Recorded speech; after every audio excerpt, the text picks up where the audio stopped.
দেখো বন্ধুরা সকলে এই দুটো জিআই কিভাবে সলভ করা হয়েছে। ইংরেজি বর্ণমালার এইচ এর বাম দিকে চতুর্থ বর্ণের ডান দিকে 16তম বর্ণ কোনটি, এটার আমি এখানে মান বসিয়ে করে দিয়েছি।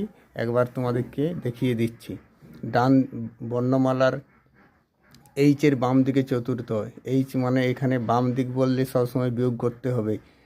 চতুর্থ মানে ডি, তারপরে ডান দিক বললে সবসময় যোগ করতে হবে। 4 থেকে 16 যোগ করলে 20 মানে হচ্ছে টি। এটা আমি মান বসিয়ে করে দিয়েছি। সেরকম এটা কিভাবে হয়েছে দেখো। ইংরেজি বর্ণমালার পি এর বাম দিকে দশম বর্ণের ডান দিকে 13তম বর্ণ কোনটি? পি মানে 16, বাম দিকে দশম মানে 10 বিয়োগ হয়েছে, বিয়োগ করতে হয়েছে 6, 6 ডান দিকে 13তম যোগ করতে হচ্ছে 13 মানে 16, 16 3 19, 19 মানে এস, 16 3 19, 19 মানে এস।